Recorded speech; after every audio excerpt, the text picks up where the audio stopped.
are listening to Readers and Writers with your hosts, James Hill and Athena Paris of Rock Hill Publishing. I am Amy Ravichandran. Today we're talking resolutions.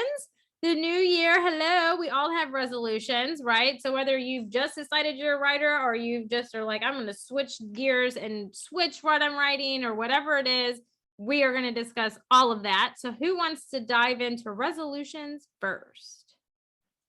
I think this was Athena's idea, so we'll All throw right. it to her first. Oh, Athena. Got you. Resolutions.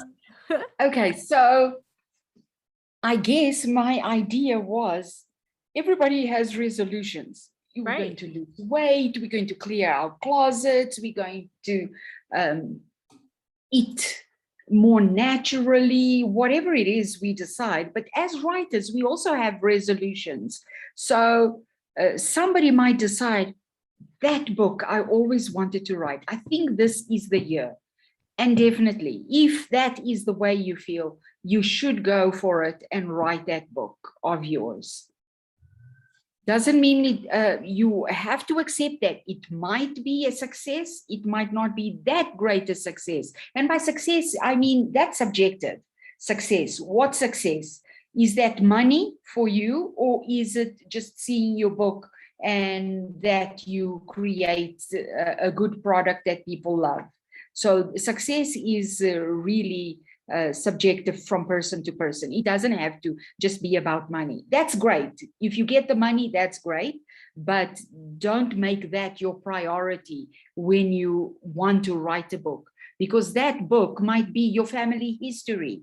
Maybe nobody's going to be interested in it, but your family. But then again, your family might be so interesting that the world didn't know this was the thing they were missing, this family history. So that is what I'm saying about resolutions right now. Yeah, I love it. And interesting enough, a couple of weeks ago, we talked to somebody who wrote a book that was based on her grandmother, Diane. She was on a couple of weeks ago. And you would think, all right, so she wrote about her grandmother. What's so interesting about that? Well, as it turns out, her grandmother lived a very interesting life in a very interesting time period. And so she's a professional writer. She writes children's books. She writes, other things.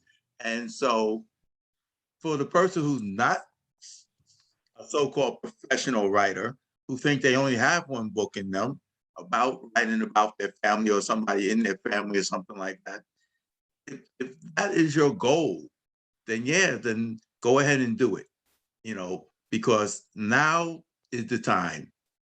As they say, don't put off till tomorrow what you can do today.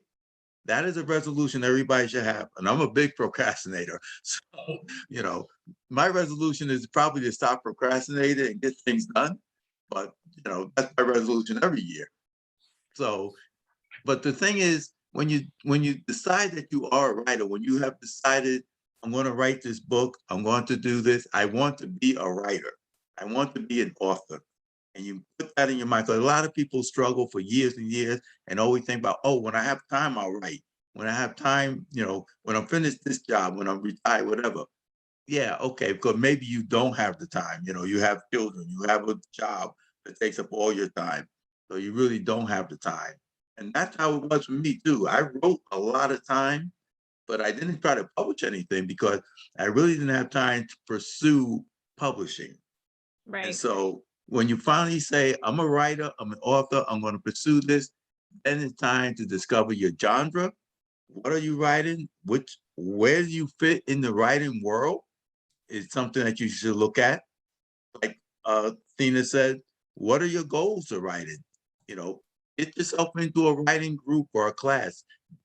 Start working on your skills, Sometimes you can take like creative writing class. I took quite a few of them. I took a bunch of them here and there, adult learning centers, all that kind of stuff. It's fun, it's fine, but also push yourself to the next level, not just take classes and never do anything with it. Join writer groups because you get to bounce ideas off, you'll see where you're at. What I'm trying to say is follow your dreams. It's good to have a dream, but if you don't follow the dream, what good is having it?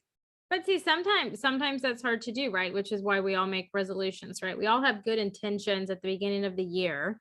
Athena, like you said, eat clean, naturally, write a book, do all these things. And then, life sometimes gets in the way, right?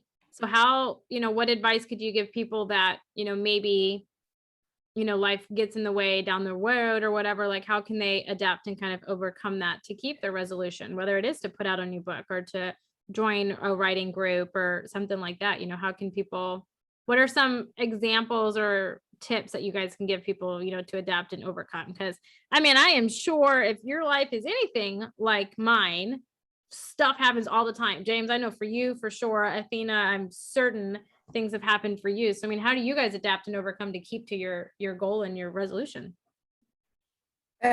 So every day we have to make a decision of things that we need to do, because a lot of time, people who say, I have no time, if you look at their day, there is half an hour that they've wasted somewhere doing something that they could have put towards that book that they have in mind.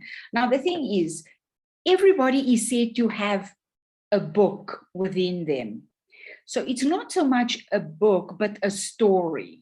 And that story can be anything. It can be complete fantasy to very realistic nonfiction, like a family story, a business story, a manual that they want to create, anything. So it could be that everybody's got one. Not everybody's going to be a best-selling author for the rest of their lives. So you have to take that out of your head, that because you're going to write one book, either it's going to trigger the true writer in you and you're going to create more, or you're going to be satisfied with that one book that you created.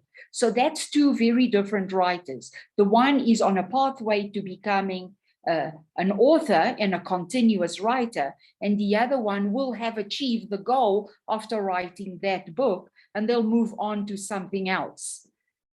Okay, so that is the thing. And time, there is time for everybody somewhere. You just have to find it. Maybe during lunch, maybe during your commute, because some people don't drive, they sit somewhere. You sit for an entire 30 minutes on a bus, on a train. You could be typing things somewhere on your phone, writing in a journal, whatever. So there could be time for you to write this book, so that you can say that out of 24 hours, you have no time at all. I don't believe that. Well, that's very interesting, because I wrote my first book with just that idea in mind, that I had about 40 minutes, an hour of riding the train to work. And when I decided I was going to become a writer and finally write a book, because I tried writing short stories and try to get those published. I know people have heard that crazy story of mine before. But when I decided I was going to write a novel and how much time it would take me to write that novel, I realized I have an hour of train rides going to work. I can write for that particular amount of time.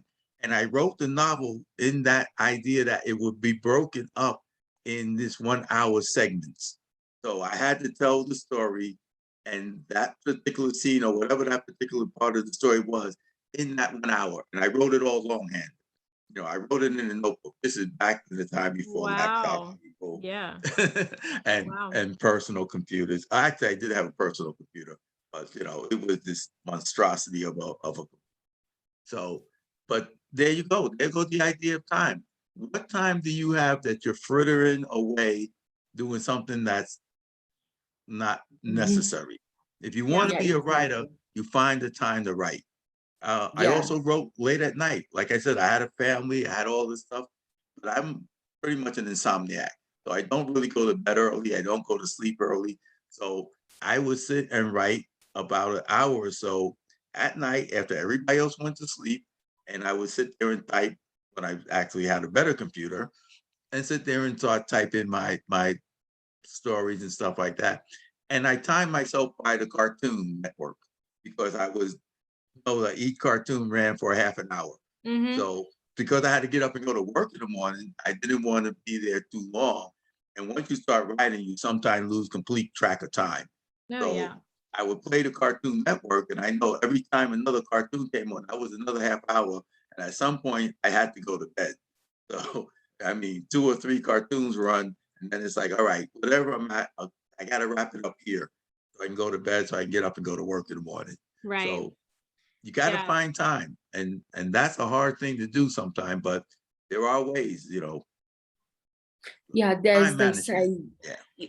if you want something bad enough, you'll either find ways or find excuses. So, Very true. you Yeah. know, so if you're all going to find, but I have no time. No, there is time somewhere in your 24-hour. You're just not paying attention to what you're doing with it, so. That is a As I true say, give up statement. sleeping, but there's plenty of time to sleep when you're dead. Uh-huh. Well, I mean, yeah. Yeah. You have to have some No. sleep to function, but Yeah. yeah, I totally can relate to not sleeping very often. And, Well, you having- got 2 small children, so you're not Yeah, going to that sleep for is a years. different I know. I story, give yeah. up. I give up because even then, when they're old enough for me to sleep, and they're, teenagers and stuff going out, I'm not going to sleep because then I'm going to be worried about them. So I'm just, I've adjusted and adapted and overcome that. I'm just not getting sleep for the rest of my life. And I'm okay. I have come to terms with that. So that's my resolution, was to come to terms with that. And I have, and I function off very little sleep. So I can totally attest to what Athena and James are saying. You have a ton of hours in the day. And, sometimes, yeah, you're too tired or you have a lot of stuff going on. But, like James was saying, his hour commute to and from on the train is what he found, or 30 minutes here and there. But it's funny that you say you time yourself with cartoons, because I do that too. With my kid shows. I totally do that too. Like the show Bluey. I don't know if anybody knows it, that's listening, but it's like 7 or 8 minutes long. And I'm like, okay, so I can watch like 4 or 5 of them and it's like, okay, it's cool. But then eventually I'll be like, I rabbit hole and I end up watching the show, so it's like one of those things for me. But I used to time myself that way, and it's a fun rabbit hole for me. Yeah. Yeah. One thing about the cartoons is that sometimes you get pulled into them. Like I started watching Ruro or something like that, Turo, one of those anime cartoons, Mhm. because the story got interesting. Right? I And it's like, know. Yeah. man, this is actually interesting. And I didn't like anime, which is why I put on the anime cartoons. Yeah. Yeah. They suck you in And- sometimes. Yeah. Athena, what were Yeah. you going to say? I was going to say, so my first book, how I wrote it. So I had quite young kids as well, Yeah. and they were very busy at school. But I was the type of mom who supported them and went to everything they did Yeah. to make sure that they got there safely and got home safely. I preferred to do all of those things. And that's when I wrote. I would take my pad with me and my pen. And as I sat watching my daughter play softball and stuff, I would sit in the car and I would write. Sometimes they were out there an hour and a half, 2 hours. And that's, so they played sports after school. They did all kinds of things after school. And that was where I found the time, because they were being supervised. They were playing a sport, with the coaches and people like that. So that time was mine. Yeah. I would sit on the bleachers or in my car and I would write. I used that time to write. So they were doing their thing. I was being a supportive mom. Mom, did you see when I did that? Yes, I looked up when I heard everyone cheering. Yeah. I didn't have like kind of a clue what had happened, Mhm. but it's like, yeah, it was great. Yeah, it was awesome. Yeah, that's one of those things moms are good at, man. We're good at multitasking and just making 500 things go on at one time. Exactly. We are very good at that. But you guys, so resolutions, we would love to hear what your resolutions are. So, drop them in the comment. Feel free to reach out to Rock Hill Publishing on Facebook, James Hill and Athena Paris also on Facebook, and let them know what your New Year's resolution is. And if you are looking for writing guidance or coaching or to have your book published, reach out. Rock Hill is an open book and a fantastic publishing house and family. So definitely reach out. But we will see you all next week for Readers and Writers. Bye, everybody. Bye.